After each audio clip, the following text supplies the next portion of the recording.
লন্ডনের ব্যস্ত রাস্তায় শীতল এক সন্ধ্যা। টেমস নদীর পাশে দাঁড়িয়ে আছে আরিয়ান, বাংলাদেশ থেকে পড়াশোনার জন্য আসা এক ছাত্র। হাতে গরম কফির কাপ, চোখ তার লন্ডন ব্রিজের দিকে।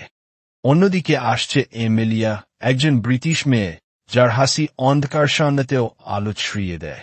ফি শপ থেকে বের হওয়ার সময় তার হাত থেকে পড়ে যায় একটা বই। আরিয়ান দ্রুত বইটা তুলে দেয়। এই নিন, আপনার বই। Oh, thank you. You are so kind. দুজনের চোখে চোখ পড়তেই যেন সময় থেমে যায়। এরপর শুরু হয় নিয়মিত দেখা, কখনো লাইব্রেরিতে, কখনো কফি শপে, আবার কখনো লন্ডন আইয়ের নিচে। আরিয়ান বাংলা শেখায় এমেলিয়াকে, এমেলিয়া শেখায় ইংল্যান্ডের সংস্কৃতি। একদিন এমেলিয়া জিজ্ঞেস করে, তুমি কি জানো, লন্ডন ব্রিজ শুধু একটা সেতু নয়, এটা অনেক প্রেম কাহিনীর সাক্ষী। আরিয়ান হালকা বৃষ্টির রাতে দুজন হাতে হাত রেখে দাঁড়ায় ব্রিজের উপরে। চারপাশে গাড়ির শব্দ, নদীর ঢেউ, আর কুয়াশার ভেতরে লন্ডনের আলো, সব মিলিয়ে তৈরি হয় এক সিনেমাটিক মুহূর্ত।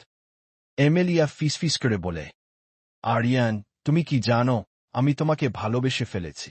আরিয়ান কিছুক্ষণ চুপ থেকে বলে, আমিও তোমাকে এমেলিয়া। হয়তো আমাদের সংস্কৃতি ভিন্ন, ভাষা ভিন্ন, কিন্তু হৃদয়ের ভাষা তো এক। ক্যামেরা ধীরে ধীরে জুম আউট করে লন্ডন ব্রিজের ওপরে দাঁড়িয়ে থাকা দুইজন মানুষের গল্প, যারা ভিন্ন ভুবন থেকে এসে খুঁজে পেল একে অপরকে।